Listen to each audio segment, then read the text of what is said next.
You know, initially I thought perhaps maybe it's the first or the second. Because when we were discussing about the properties at Hagar, 78A, 78B, I thought that would be the only error we would come across, but now it's quite a number of errors, isn't it? Well, there were a lot of properties that we handled, but it's not an excuse. There shouldn't be any error. There should not have any Definitely. error. Yeah. There should be no excuse for these errors. So I will go back and look at the source documents. Because now, you know, I was thinking today we're going to have a very smooth day. Does not look like it. It's like you want to come back to the assembly. No, probably maybe before. Okay. Maybe by. Are we coming back after mosque? Yes. Yeah, maybe during that time. Okay, we would have to decide on what to do, whether we're coming back in the afternoon, because the committee also has to have its own internal meeting. Okay. And we need to create time for that. Okay, so we would put a question mark on this property as well. 73 and Both 60 properties in Liman. and 7, yeah. Yeah, Would you mind to give us just a few minutes to interrogate this definitely. property? So, Mr. Barry, now let's take it. You are reporting that Manx Limited bought the property for 15 million. Is that correct? That's what I want to believe. Looking at the summary as to the bidders, he was the highest bidder. Yes. I want to say that, yes. Yes. But that's why I wanted to have to be given the opportunity to look at the conveyancing document to see exactly whose name is there and what amount is there. But your record, you know, your record shows that you sold the property for 5 million to Abdullah Jallo. No, And so if we have that in your own report, a report that you sent to the ministry for almost 6 years now, there is no update on that report. How do we believe that this property was sold for 15 million and you only reported 5 million? And after all, you created a website where you put these pictures. yes. After, because still now you are still the receiver. Is that website still going on? Is it Yes, still it's- functioning? It's still functioning. I did not see it. I searched the website, but I cannot go in. Trust.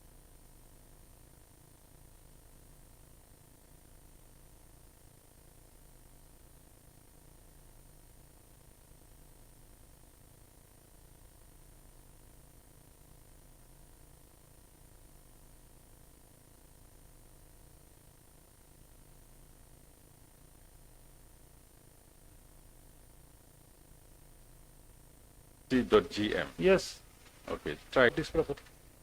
Because that should have been part of the report, and it is not. That's why I said to be given the opportunity to look at the conveyancing document to see exactly whose name is there and what amount is there.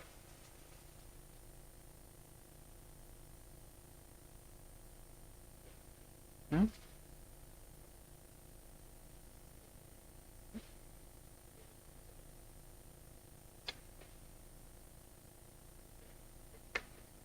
It's working, yeah. But I don't think we will see those properties there because once they are sold, they remove them. What is available is what is left there. No, because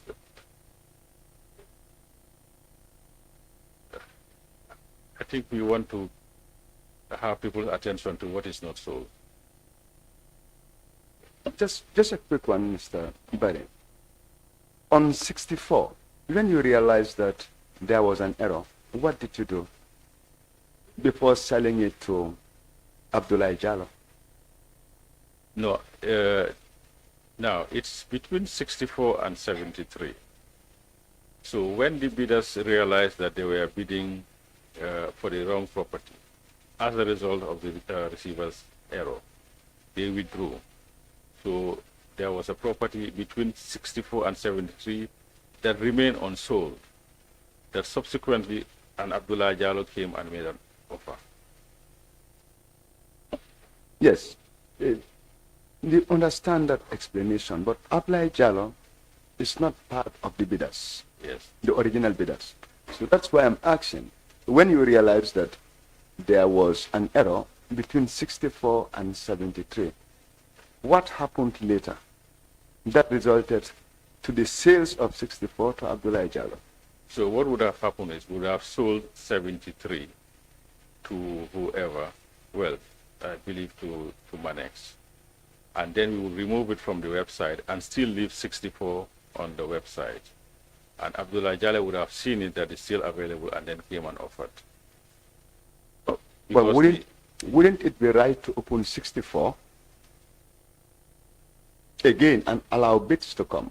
Because the original bid that was done is now in error, and all the people who bidded for the property withdrew. Yes, because they knew that they were now bidding for the wrong property, and they were no longer interested in number 64. So we still left it on the website as open. That's what we used to do. If a property is not bought, or the value that was offered is below the reserve price significantly, we leave it on the website for people to understand it's still available. Was the website the only medium for advertisement of the sales of these properties? No, when we do the initial bidding, it's on the website and it's on the papers. But once we open and then we sell, anything that is remaining, we leave it on the website to show that it is available. You advertise it on the newspapers as well? No, we don't further advertise that this steel is still available on the newspapers, but it's still we still leave it on the website as available. What nature of advertisement do you do on the newspapers? So we will give the name, the address, and then the deadline, and say that these properties are available for sale. Do you have the records of those? Yeah, the newspapers? all the advertisements are in the they should be with you. Okay. Chair. Back to you.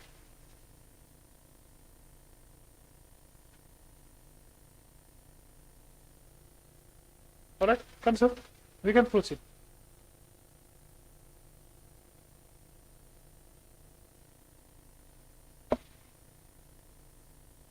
Mr. Barry, will you be able to provide the dates in which these properties were sold today? I will try to get it. Please do, because for the issue that happened in Lehman, the dates are very important here. Yeah. Just a question before we move on to other properties. Now I've put a question mark on 4 properties that need clarity. I believe you've taken note of 78A and B at Hagan, Yes. and now 64 and 73A at Lima. Hagan 78A and B. Mm-hmm. Yes. And Lehman 64 and 73A.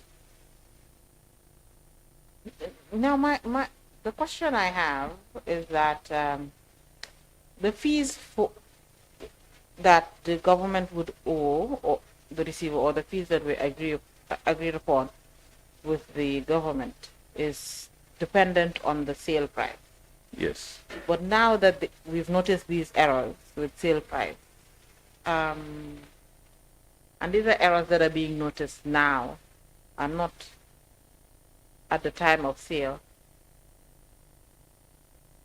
when you were calculating your fees, you still did not realize the errors for these properties? The amounts. I don't know whether there's an updated one when we are calculating the fees. Should there be an updated one? I mean, From you deducting your fees as you were going per property, or no, were you not per property. okay? How were you doing that? Usually, what will happen is we will just do a rough calculation and then deduct the amount. But A rough calculation. Yeah, not a specific amount. What do you mean by a rough calculation? Is it like, do you go for like perhaps a 6-month period, or at the end of the year and then you make these calculations? It was periodical, but also we were not also taking everything out, all the fees out at the same time. Why was that? Well, sometimes we would leave the fees there. I think we are much more concentrating on trying to do the job. So the fees was not as if anytime we make the sale, we withdraw the fees. No. I understand how tedious it would be to deduct the fees after every sale. It's quite a number of properties, isn't it? But then, if there was a specific, if the fees were being deducted at a specific period, perhaps quarterly or every 2 months, every 6 months, the issue, these errors that we're noticing now, years later, would have been noticed earlier, wouldn't they? Yes, you are correct. Because now I'm thinking, if the amount is less than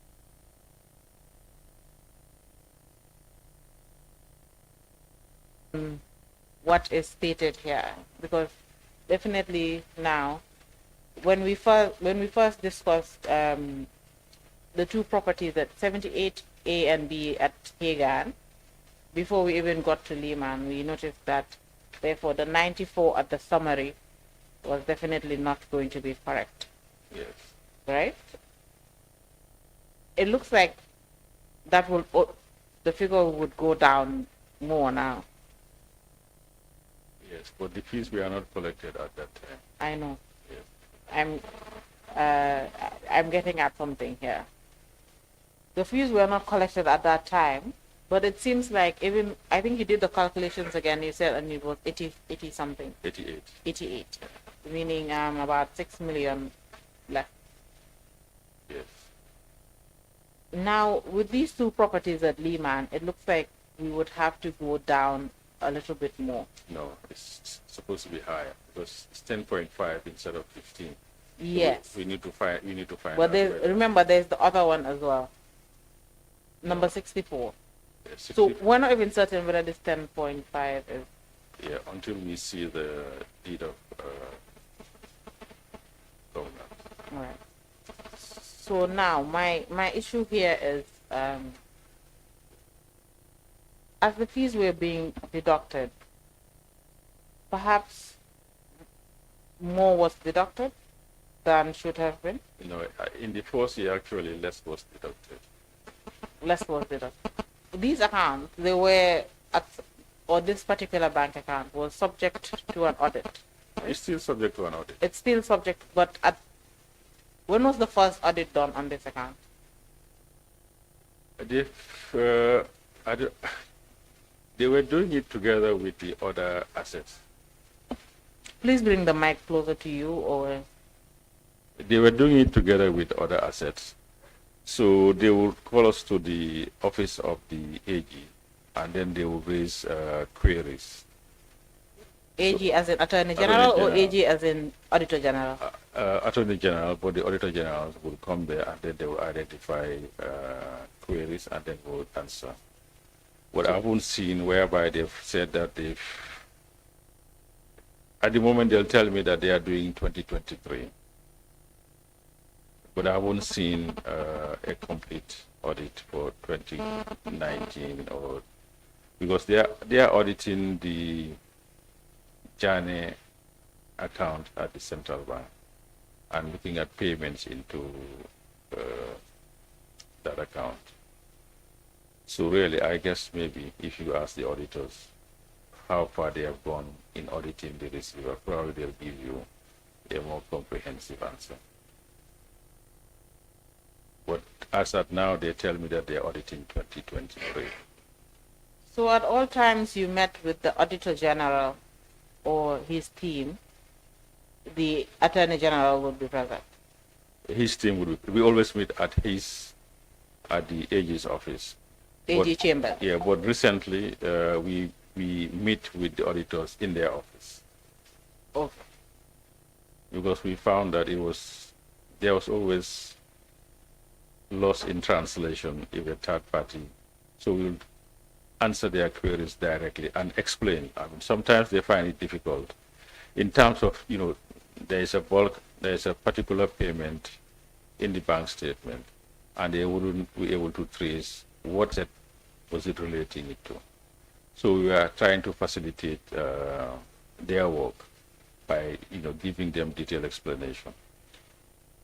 Okay, we will revisit the issue of audit later on. This was just a question that just came to my mind, and I thought let's discuss it quickly before we continue to the other properties in Banjo. Now, what I want you to provide for the committee, and I think it will help with this audit issue by the time we get to the audit issue, is if you can have a list of properties sold in the sales started for landed properties in 2019, correct? In 2019, yes. Yes. So if you can have the number of properties that were sold in 2019, number of properties sold in 2020, number of properties sold in... So per year? Per year, yes. Unless correct me if I'm wrong, did you complete phase 1 totally before phase 2 began? No. Exactly. So all these phases were running at the same time. Yeah, because for example, like we do phase 1, and we couldn't sell everything. So the ones that we couldn't sell, we'll still leave it on the website, and then we continue advertising phase 2. Phase 2, exactly. Yeah. So this is now that's what I want you to provide: the properties sold in 2019 and the properties sold in 2020, and for every year, just a list of the properties, so we know. Please take note of that so that we can go to another property.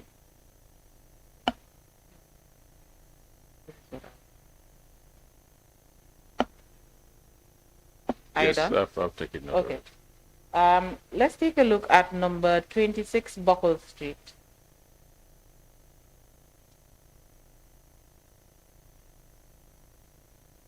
Yes, I'm there. Okay.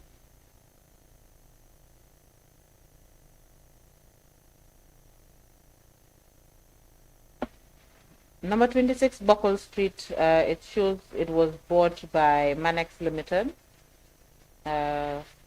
Individual being Narendra Rajwani. So, was it bought by this individual or the company? Or was it bought by both? Which name was in the deed of conveyance? I cannot, I am not sure, but I can find out. Please do. If it was bought by these two persons, or it was just bought by one of them. It's, I think the name, there's, I think he used his name and the name of his company. It's the same person. Yes, but Manx. So you want to know exactly what name is in the title deed? Yes, please. Because if it's a company, there would be other shareholders, or at least one more shareholder. Okay, we'll get the name on the conveyance document.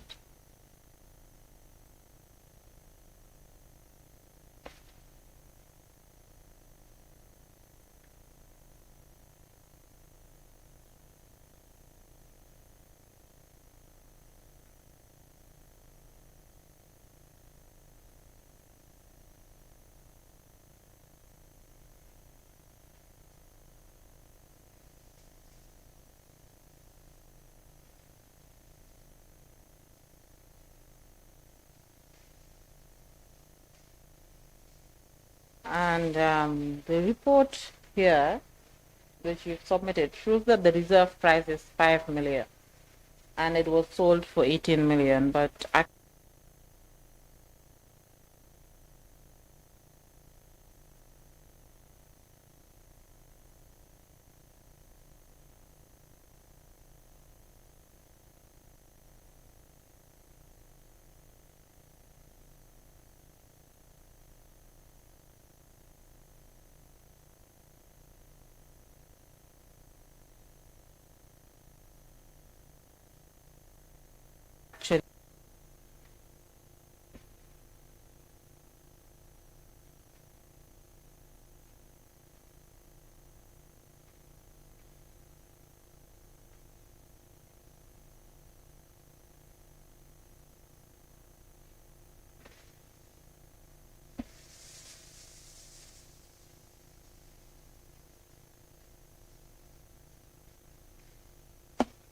So should we go by the analysis?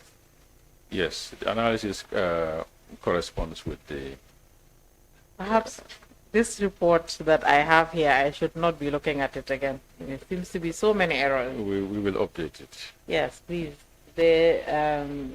And update it and also update the summary, especially the one that contains the price for the sale, because we cannot really say now that the total price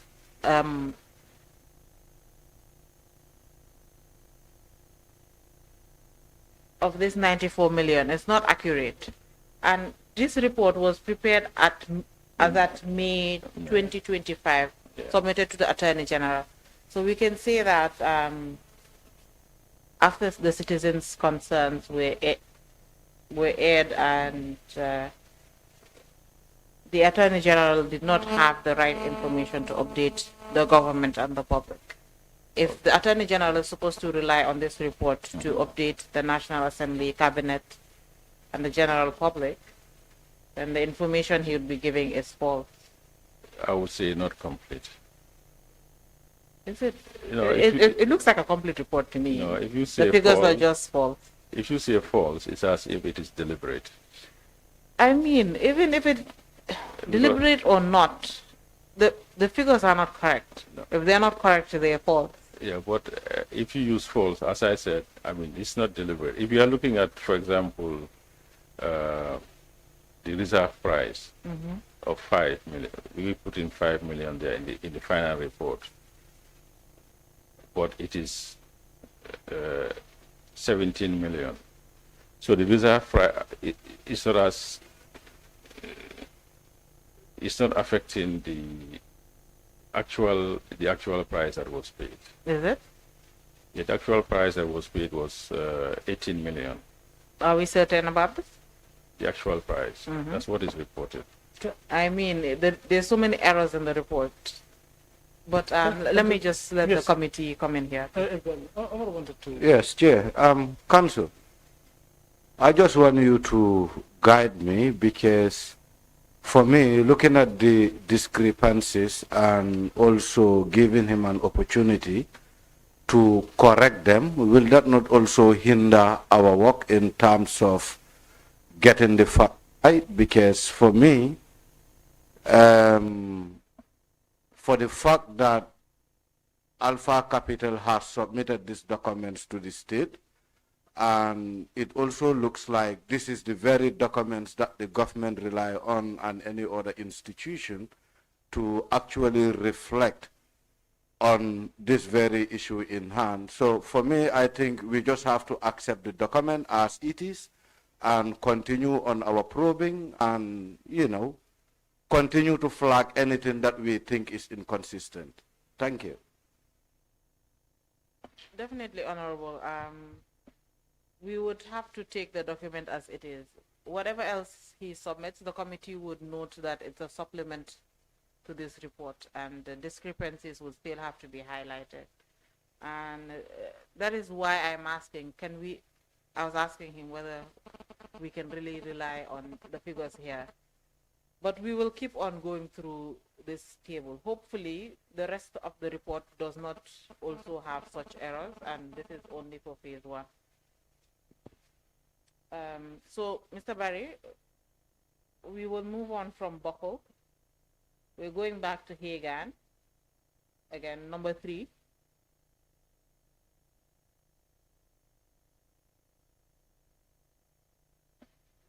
I would still have a question, put a question mark at Buckle.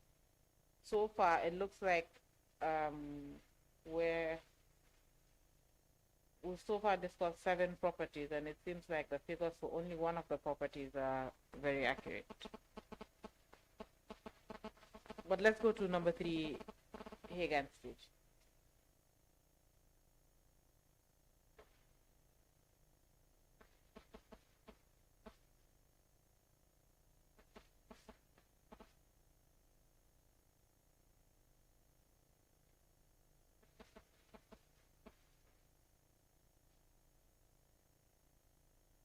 Yes, Councillor. Looks like the reserve price there was 5 million, sold for 5 million.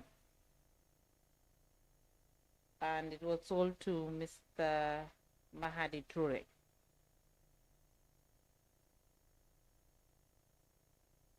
Bids we received for this property.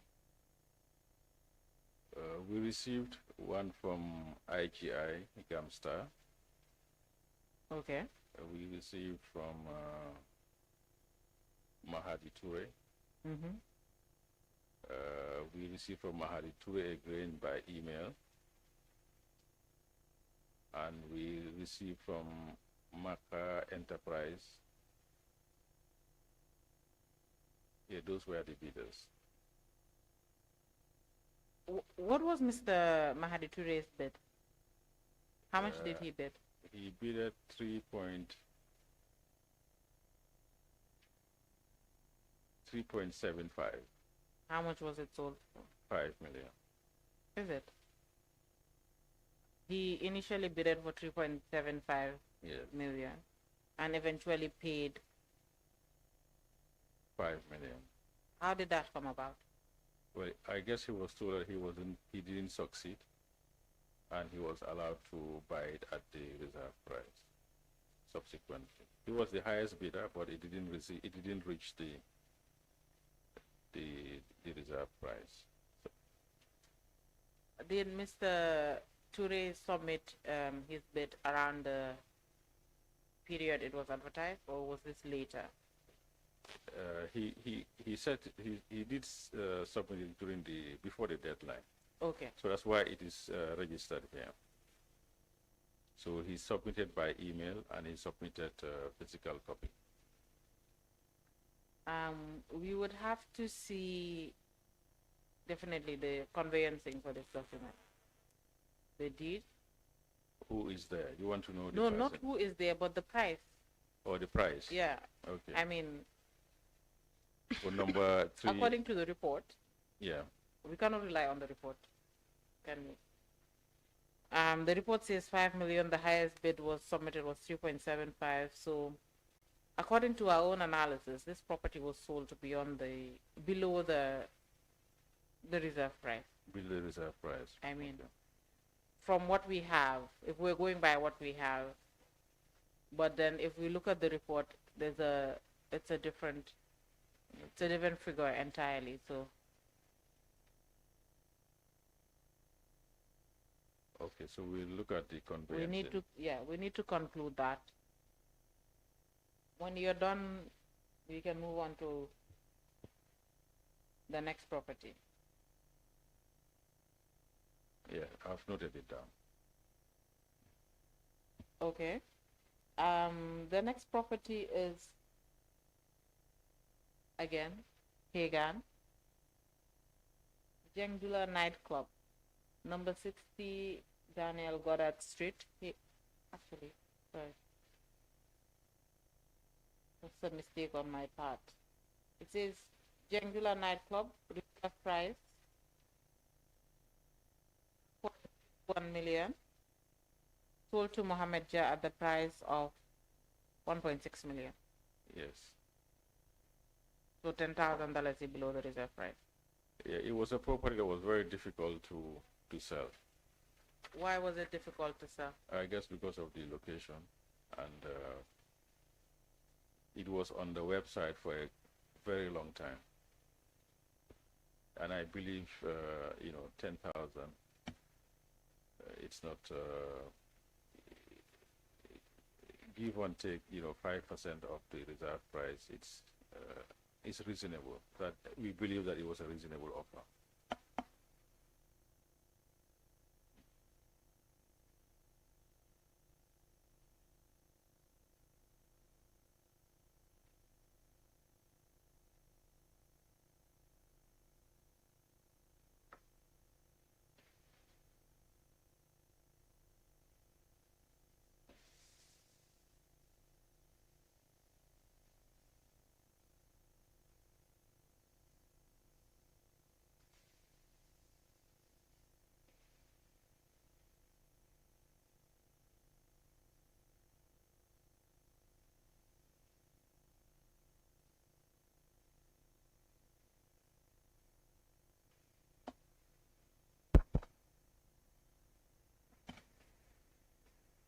So so you're saying that the location is what contributed to the difficulty in selling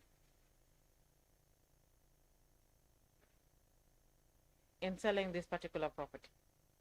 Yes, and the difference is really not significant. And you can notice that where we have properties and offer is significantly different from the reserve price, we did not accept. Well, as I said, it was advertised severally, and it was on the website for quite a long time.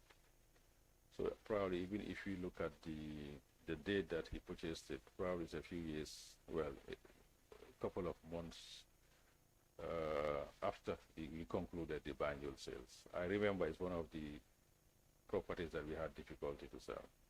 And I guess he only bought it because he needed it for his cell phone towers.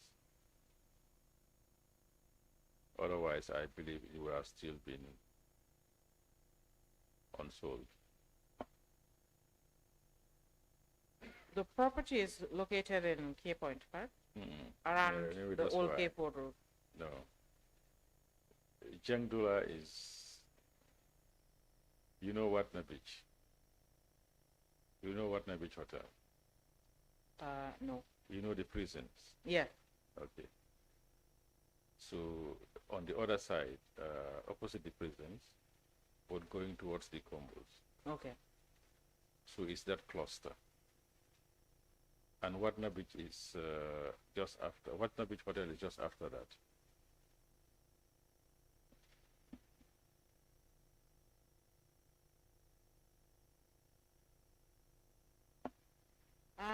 Initially, it looks like there was no guide price for this property, was it? No, but you just mentioned 1.61. I mean, where did you get that? Because according to the commission's report, there's no guide price. The purchase price that was noted, because initially you said the first phase of sales relied on the commission's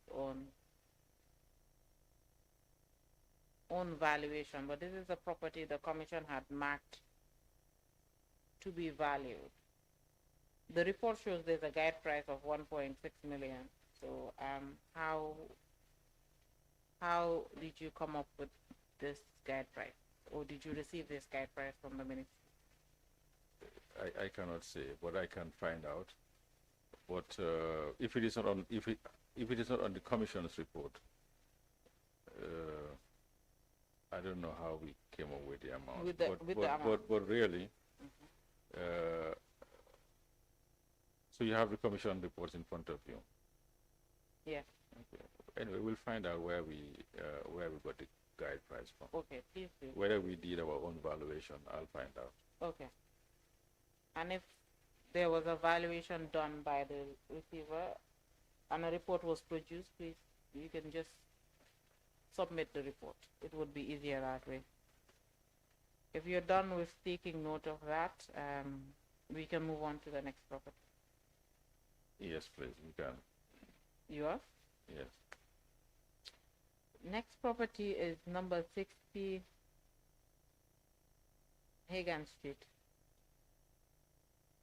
It's quite the number of properties at Hagan.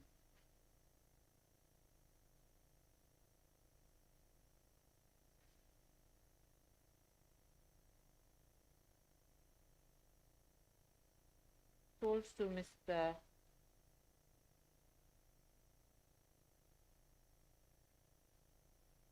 Mr. Mahadi Toure. There was a guide price of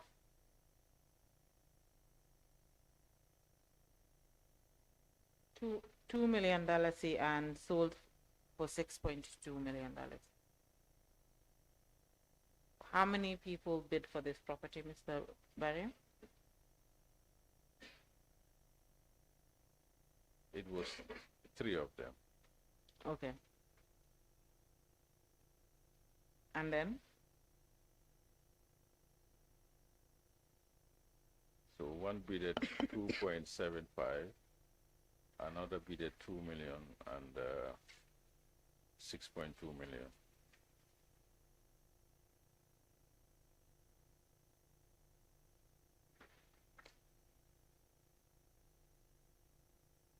So all bids were received at the same time for this? Yeah, once it is in the analysis sheet, it means that it was Received at the same time. Okay. Then we can move on to the next property, which is also bought by Mr. Mahadi Ture, number 61 Daniel Goddard Street, Hagan. Reserve price being 2.25 million, sold for 2.55 million. 61. Yes, number 61.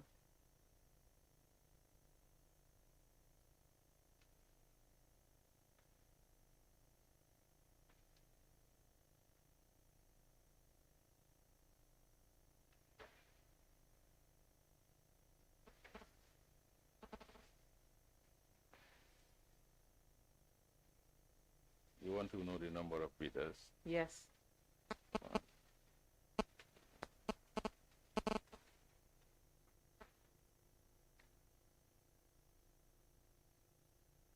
There were 5 bidders.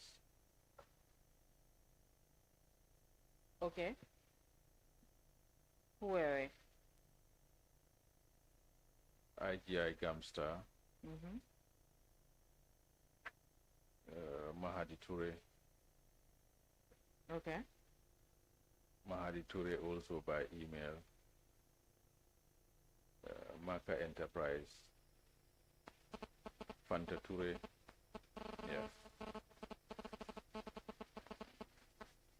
Quantitative for how much? 2.75.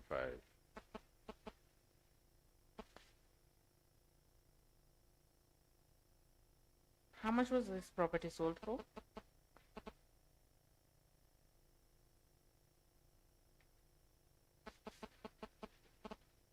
In this report here, it is saying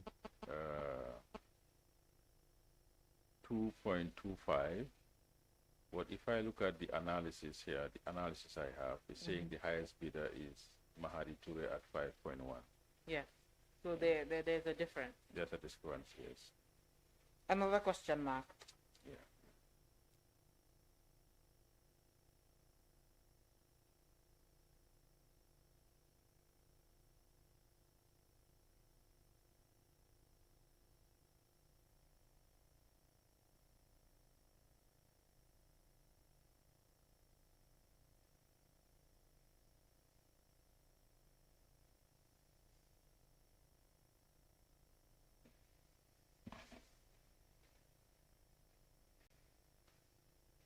And for number 60, reserve price was 2 million. It was sold for 6.2. Yes, Okay, that one's correct. that's correct. That is It's according to the analysis. correct from both the analysis and the report. Sorry, 1 minute. Honorable wanted to interject. Council, I just want to understand. In answering those question marks, what are we expecting from Mr. Barry? Okay. Is it for him to come and tell us that instead of the 2.25, it was actually sold at 5.1? Or do we need a proof We of need the proof. 5.1? We need proof. Yes, That is why we're requesting for the conveyancing date. I think that needs to be clear. The agreements, final agreements, we need that. We need to confirm, because as it is, the conflicting reports that the witness has submitted is not something that the committee can make a proper conclusion on. Then I would, Even though in the committee's analysis, need to see the final agreement given to the client that bought, or the individual that bought these properties.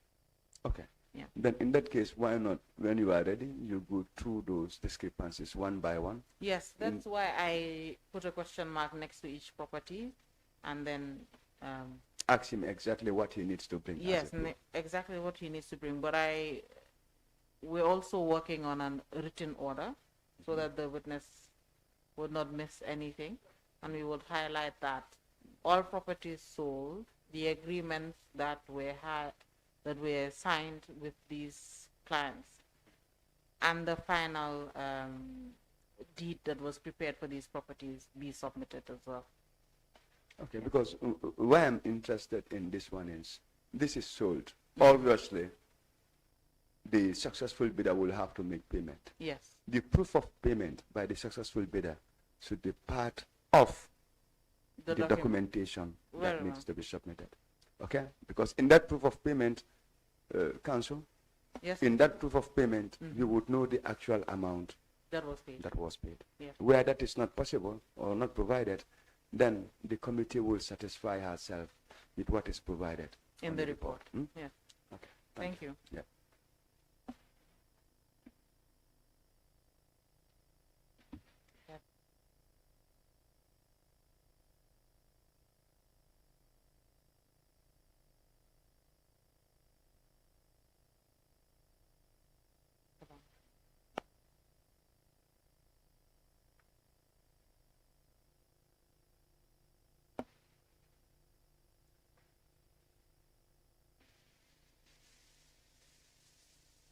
We can now go to the number 11 on the report. Number 2, Fitzgerald Street.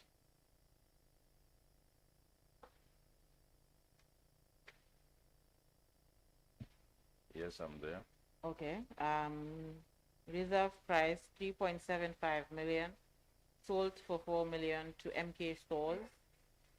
And just like the previous other company that bought property, this one also shows that there's another individual, Nankishore Rajwani. So we also need to see the deed for this one to know who exactly bought. Was it the company or was it the individual that bought this property? Or did they buy the property together? How many bids were received for this one? There was one from Nando and Palinkunta Enterprise. He submitted 2 bids, one for 3 million, one for 3.6. The same company? He submitted 3 bids, 3 million, 3.6, and 3.8.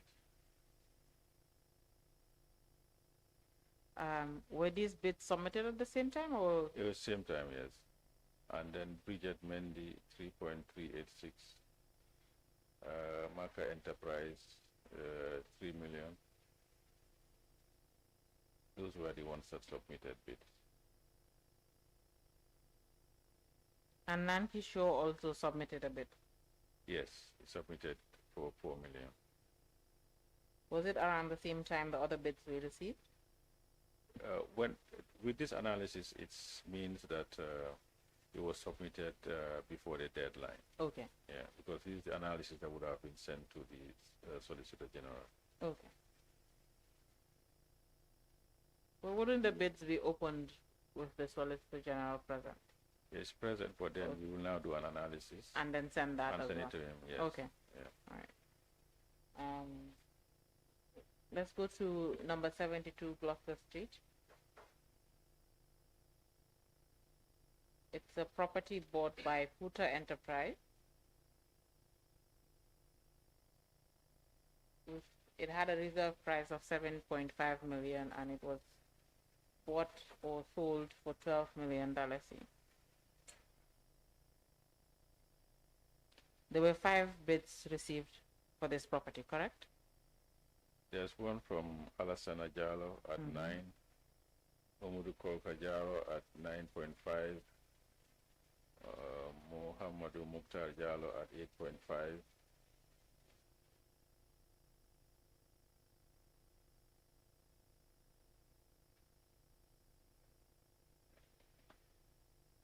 Marker Enterprise at 4.5, and Futa Enterprise at 12. Those were the bidders. Marker Enterprise seems to be bidding for every property, but somehow does not win any bid. I suspect that he was really speculating. I mean, but the website had the guide price. Then Yeah, I guess he just decided to, because he actually submitted for every bid except for Jangula. yes.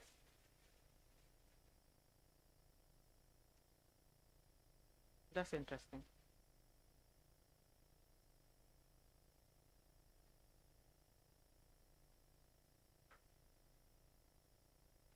All right, and then we have 18A Pigeon Street.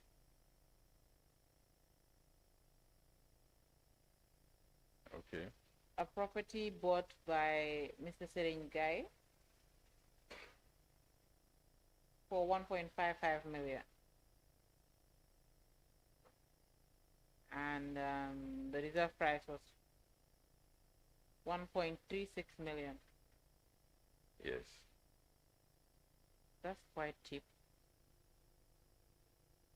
compared to the other properties around that area. I suspect it's a very tiny piece of land. Okay. I think it's a triangle, and you can hardly do much about it. Okay. But the guide price is there, so it's at that price for a reason.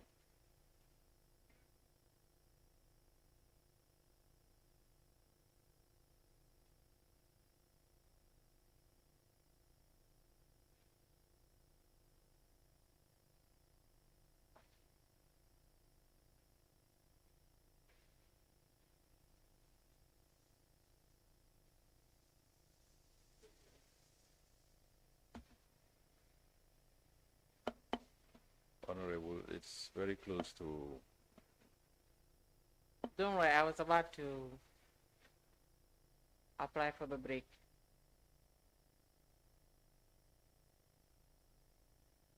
But from the look of things, you only have 2 more properties to go for Banjul, so perhaps we close Banjul and then. Let's do that.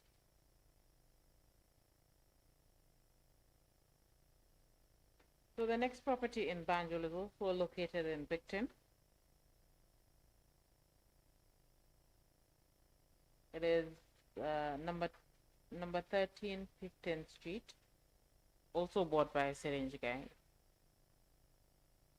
For reserve price 3.5. It was sold for 3.6. 100,000 difference. How many bids were received for that property? Number 1315. Yes.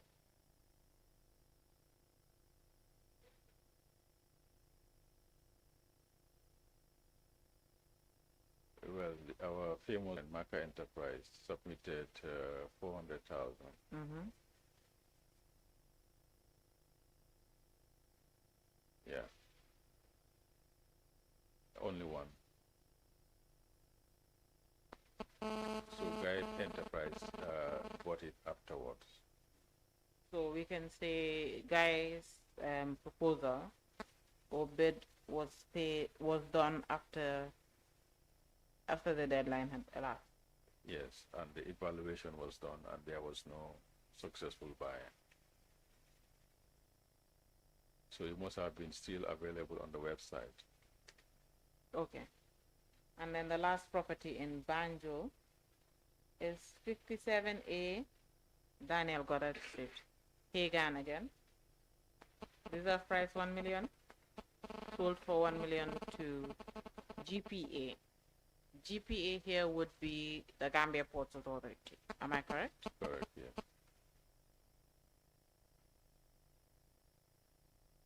How many bids were received for that property?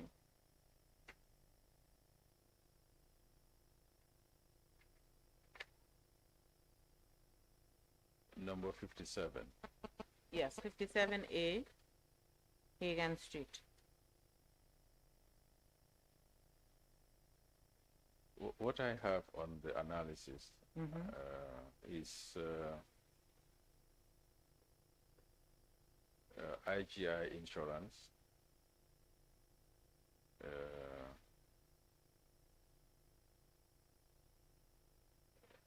Maka Enterprise, Yes.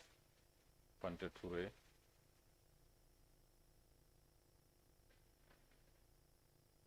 but I suspect that there was an issue with that particular property because it's at the near the port. So and I know that the ports were, how do you call it, expropriating land. So probably I believe that's why it was offered to them. But I would need to go and look at the records. Yes.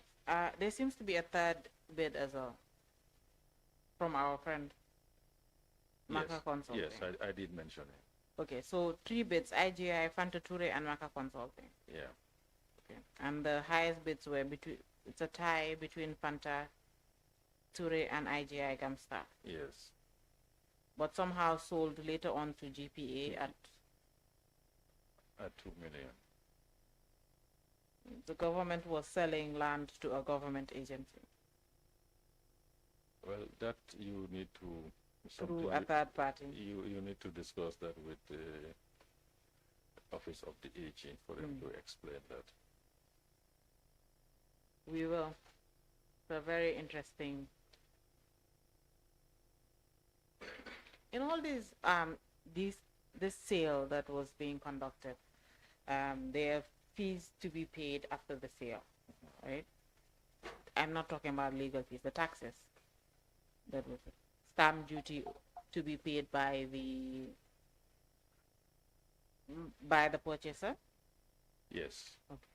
And then, of course, capital gains tax would have to be paid. No, okay, because it's government. Then the government will be paying itself. It's something that was discussed, and then government doesn't tax itself. Well, government doesn't tax itself, but government was selling land to itself. Anyway, I cannot So have that discussion with you. I mean, I know that capital gains tax was not. You were not asked as a receiver to pay Capital to forward capital gains tax to GRA No, at no point in time no. in any of the sales.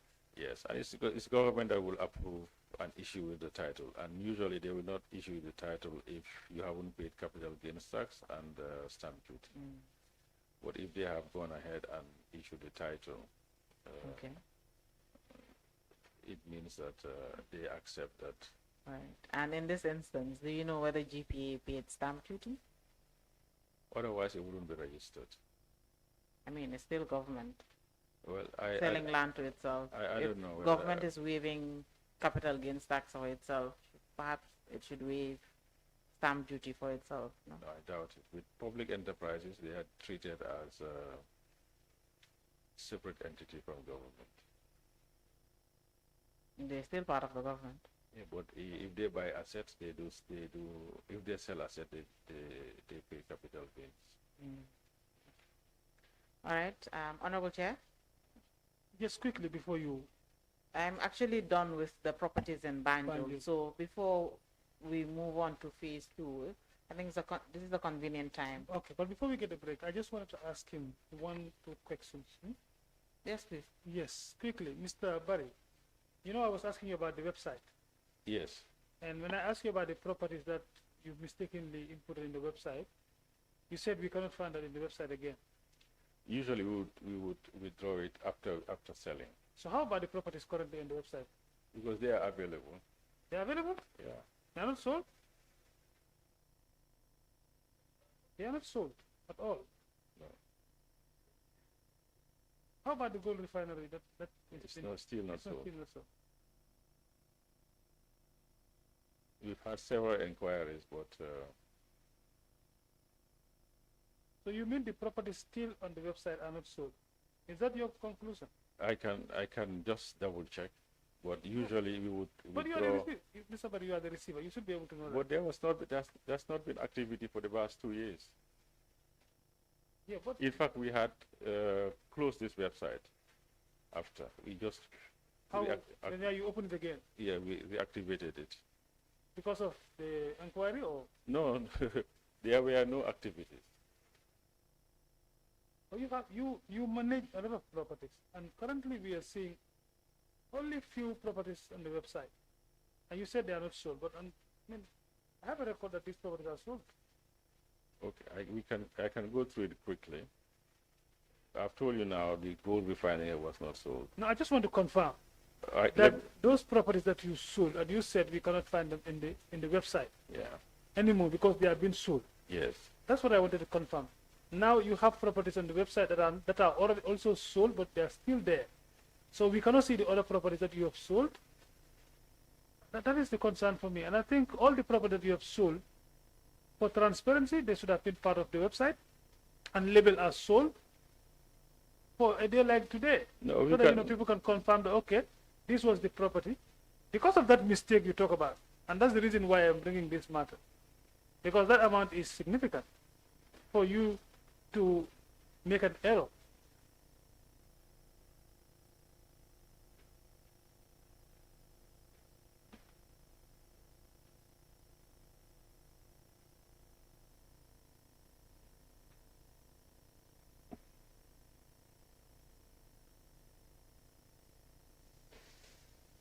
Honorable, most of the properties I'm seeing here are not sold. I know the Yaram Bamba properties are not sold. They were sold, but the bidder withdrew. Yeah, he withdrew. Bakau, I don't think it is sold. But when we come back, I'll give you definitive answer. But most of the properties I'm seeing here are not sold. Yeah, but from the records we have, it's anyway. When I come also, I will confirm that. But I know the properties we are talking about that are left in the website are sold. Yeah. From the records. Because you said you closed that website. Now, how do you close the website when you still have properties that have not been sold? There were no activities because we were waiting for government to approve phase 4. So these were advertised before and nobody bought them. So these properties were not in any of the phase? No, they were, but nobody offered to buy them. Up till now? Up till now. Okay, we'll confirm that. We'll confirm that. Philip, you want to? Mr. Barry, with regards to the website, you said it was closed. When was it open again? If you give me 1 second, I can tell you. Okay.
Uh, 13th of May.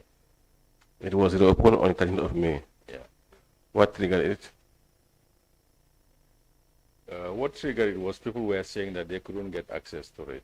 But we had suspended it because we were just incurring costs unnecessarily. Of which year? When it was closed. They opened? 2025. This year? Yes. Thank you. All right. Thank you, Mr. Barry. This is a convenient time for us to close for today. Is because of the Juma. So, but we will have to release you for today, and then we'll summon you again. Maybe after today, maybe next week. We will definitely have you again because we are still not done with you. We still have a lot more to complete. Okay, so we'll close for today, and then they will send you another letter for the next available setup. Huh? Thank you. So, till Yes, tomorrow. yes, Honorable Chair. Until Monday. Monday, 11 a.m. Thank you.